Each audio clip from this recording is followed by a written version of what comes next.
Hello everybody and welcome back to The Pale Thread. Today we are unraveling the very unfortunate death of Kathleen West, born Kathleen Martin, and also better known as Kitty Kat West. I'm going to refer to her as Kat because that's what people called her, and also kind of feel a connection to her. People call me Kat as well. So Kat was a stay-at-home mom as well as an OnlyFans model. She lived a seemingly perfect life until her last day, and to be honest, I'm a little conflicted with this one because I do believe that they may have the wrong person, and I don't think I'm the only one who believes this. Was it a crime of passion, or was it just a simple accident with very unfortunate ending? So together, let's pull the thread on this and see where it leads us. As a child, Kat was a confident, girly, but also very tough kid. There's a lot of pictures of her when she was a kid where she already loves the camera. You can see that she's very comfortable in front of it, and her love for the limelight kind of carried into her adulthood. As I said, she was an OnlyFans model and she loved taking pictures. She was a beautiful woman. It's easy to understand why she would use that to make money, and she loved it. She wasn't conflicted by her choices. She loved what she was doing. I know it can be polarizing as a decision because when you're a mother, you're afraid that your child will end up either getting teased for what you chose to do as a profession, or your child can see the pictures. Internet is forever. But Kat was comfortable with that decision, and so was her husband, Jeff. In 2004, Kat met Jeff while working at a tanning salon. He was an army recruiter at that time, and he had an office really close by to the salon. I've seen reports where it says that they met at a party, but I do believe that they met because they worked close by. A lot of the comments and observations that you can sadly say about the couple is that there was a mismatch when it comes to conventional attractiveness. Kat was a very beautiful woman. Anybody that looked at her could say, yes, objectively, Kathleen is beautiful. Jeff was not unattractive, but he was a bald, very pale, very basic, not bad looking, but very basic looking, which Kat wasn't. Even with the difference in looks, they connected very quickly. They became inseparable very quickly. He treated her like a queen. Jeff was born in 1976. He was just a little bit older than Kathleen, and only after 4 months of dating, they married in Vegas. They very shortly thereafter welcomed their daughter Lola. Jeff, being in the army, was known to be very calm, cool, collected type of person. He wasn't very expressive with his emotions, but they did share a lot of very loving messages throughout their relationship. Their relationship was quite strong. They actually have a matching tattoo that reads "for life," and throughout their text messages you can find the numbers 1, 2, 3, and 4, and in their language it means "I love you for life." But then again, you never really know what's going on in a relationship, but from what it seemed, everything was going great. Jeff was actually very supportive of her OnlyFans career. He actually helped her very often take pictures of herself and basically be behind the camera for Kathleen's public. On the night of January 12th, 2018, they were having their regular date night that they had, I think, every week as a stand-in. The kids were at Jeff's parents' place, and they had a very good relationship with Jeff's parents and as well as Kat's parents. So they went out, Kathleen dressed to the nines, and they went out to dinner. After dinner, there is footage of them going into a liquor store and getting more alcohol just to enjoy at home. Again, Lola, who was 12 at that time, is with Jeff's parents, and Kat and Jeff basically get themselves a bottle of Jameson for Jeff, and she picks a bottle of absinthe. I've never personally ever had absinthe, but I do hear that it's quite strong. Now, something that does come up here and there when you listen about stories about Kathleen, about Kat, is she drank quite a bit. She had a very high tolerance and she would drink quite a bit. And she would end up doing things that, regular sober people wouldn't. Her parents at some point do say that when she was younger and they would have parties or events at the home, that she would end up outside just dancing in the rain barefoot. She was a very joyous person and very free spirited. When they got home, they continued drinking. So Kat had absinthe, Jeff had Jameson, and they took pictures for her page, for her OnlyFans account. And although everything up to this time seemed to have gone well for them during that night, the video footage from that liquor store, they're having fun, they're being silly, they're being lighthearted. He slaps her butt when she's at the register. It's all very light. But apparently something happened, and unfortunately that night Kathleen lost her life. On the morning of January 13th, a neighbor named Markosha was walking on their street, and she happened to fall upon the half-naked body of Kathleen West. She was quite young, so she immediately contacted her parents and 911. When police arrived, they noticed a couple things that were a bit strange. First of all, her phone was on the ground next to her, and a wine bottle was on top of her phone. So investigators thought that's an impossible way that the bottle could have fallen naturally. It looked placed.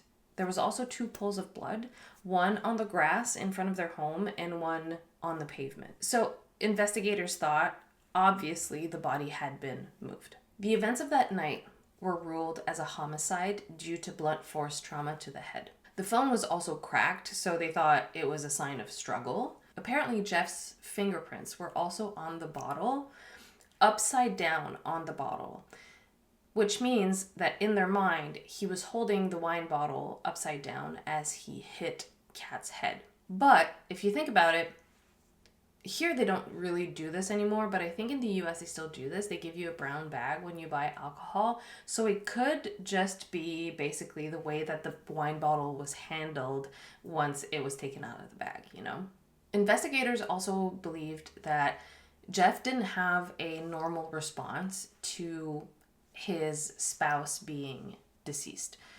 Apparently he was emotionless, but again, he was in the army, and not really living your emotions is kind of part of that culture. So to me, yes, it's like an orange flag. To me, it's not a red flag. It's more of an orange flag. It's strange, but it can be justified. And until you've gone through this traumatic event, you can never know how you're going to react. I know that this is not something that is specific to me, but I really believe in that. I think multiple people would agree with me that it is not an indicator of guilt on its own. Prosecutors implied that what happened that night is basically they were having an argument about the fact that Kat had an OnlyFans account. Maybe she was, I don't know, spending too much time on it. But again, historically, there was no issue ever with Kat having an OnlyFans account. But also having that OnlyFans account, investigators did have to take into consideration that there was a chance it was one of her fans, or maybe she had done something on her account that made someone upset and they maybe hunted her down or whatnot. But they went through that possibility with absolutely no leads. So Jeff was the only suspect. What prosecutors ultimately said is that there was an argument that Jeff took her phone and threw it out the door. She went out. Kat went to get her phone. She wasn't wearing much. She was just wearing a bra, a pink bra that they used to do the OnlyFans pictures. And they said that he followed her outside with the wine bottle and basically attacked her with it. What the defense said happened, what basically Jeff was saying happened, is he did get upset with her because he said that she wasn't paying much attention to him towards the end of the night. And he said that he did throw her phone outside the door, but he then went to go to bed. And then he woke up the next day and realized that she wasn't anywhere to be found.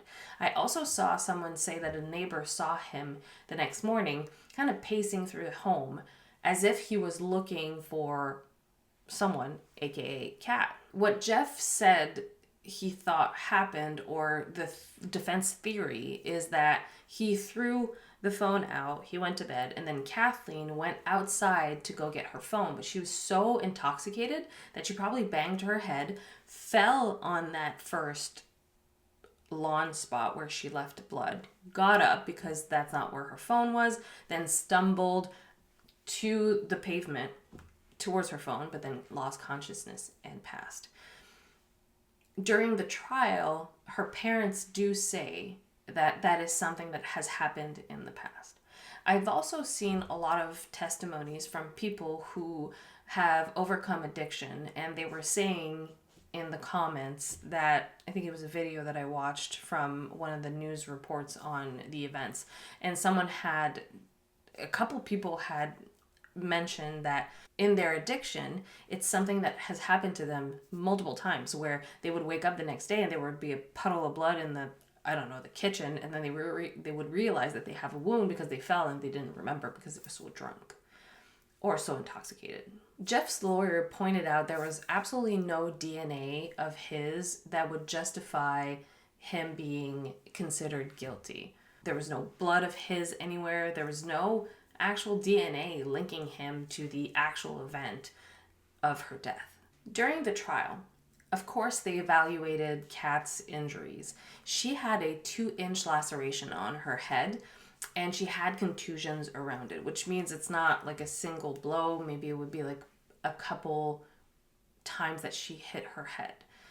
Also, they say she was 5'2". Her falling from her own height would most likely not cause that kind of laceration, that kind of injury, which I have to agree with. Not the fact that she's 5'2", because even if you're 6'7", the difference between 5'2" and 6 foot whatever falling down is not, in my opinion, maybe I'm mistaken, it's not going to justify necessarily like a huge difference in lacerations or injuries. But what they were saying is she fell from not very high, and the injury was as if she had had a huge blow to the head. Prosecution also hinted to the fact that the wine bottle was weirdly placed on her phone, on her cracked phone, as if he had put it there. But I don't know about you guys, but for me, if I'm gonna set up a scene, I don't know why I would put the wine bottle over the phone instead of just like next to her hand. Know what I mean? I know that maybe if he did place it there, maybe it was because he wanted to act as if she was going to reach for her phone and then she just fell, but she had the wine bottle in her hand. But to me, if you have the wine bottle in your hand and you're about to fall, you're going to I know she was very drunk, but you're going to at least drop the wine bottle before going for your phone, John and Nancy Martin have always been on Jeff's side. They've always loved Jeff. They are convinced that he has nothing to do with this to this day. They say that Jeff was treating their daughter like a queen, like the queen that she was, that Kat was very happy. There are some texts between both of them that have come out where it could put a bit of doubt in the health of the relationship, but I think that that's in every relationship. There was an exchange at some point where they were basically asking each other if they still wanted each other. And in that same exchange, there's a confirmation at the end that they do. So to me, that really wasn't a red flag at all. Worst case, green flag, because they're communicating, Her dad even went to the length saying, I know he didn't do it. He said that his daughter would hit her head falling down because she was drunk all the time that this wasn't a one-off situation and it was in her character. And he's not trying to diminish her image. He's just trying to say this might be an accident and you're going to put someone who is innocent behind bars, you know? Prosecution was saying because of those texts that, and because they had an argument that night, and one argument throughout a very beautiful evening is not an indication that the relationship is, as they would say, on the rocks. In my opinion, it's just not. People argue. I've had evenings with my husband where it's beautiful the whole entire night, and then, I don't know, one's cranky, we call, you know, in our relationship, we say, like, are you wearing the sassy pants or am I? You know, it happens. Jeff was offered 2 plea deals, which he refused to take. He did get offered an Alfred plea, and this is when you say, you know, I'm not saying I'm guilty, but I can see how this looks bad and I want to prevent having a higher sentence. So you kind of sign a plea agreement. And he said no to that because he said, I just disagree that, first of all, I did it, and second of all, there's not enough evidence to convict me. He then was offered another plea deal, which he refused. And then the prosecution, I think the prosecution probably did this because they didn't think they had a strong case for first or second degree murder. So they offered another plea offer. They offered to put reckless manslaughter on the table. So after a week-long trial and 5 hours of deliberation, he was sentenced to 16 years in prison and convicted as guilty of reckless manslaughter. He was credited 3 years for the time he had already served, so the total in prison from sentencing to his release is 13 years. This one was very strange to me because I know it's always the husband, or it's always the wife, or it's always the loved one. But I'm not sure. There was nothing leading to the events of January 12th, 2018 that would indicate that Jeff had any type of resentment that justified this event. He might have also been quite intoxicated, but to the point where he would kill the love of his life, with whom he had a 12-year-old child with, and a loving relationship. I just don't see it. I don't see the motive. I understand that it could be a crime of passion, but in my opinion, there was not enough evidence to convict. Anyways, I would love to see your opinions below. This has been very polarizing because a lot of people think that Jeff is innocent, and a lot of people, of course, think that he's guilty, obviously. I think that Kat's death is a reminder that life can switch on a dime. This woman had what she would describe as a beautiful life. She was happy in her profession. She was happy, from what we know, she was happy in her relationship. She had a beautiful, healthy daughter. And all of a sudden, after a date night, she is no longer with us. I'm really confused. Maybe he had bottled up a bunch of things and he ended up snapping, but let me know what you think. This was a shorter case, but I'm happy I covered it. I didn't see a ton of stuff on this case online. I was able to dig a little bit, but yeah, I hope you see me in the next video. I hope I get to interact with you in the comments below. And until then, stay curious, stay safe.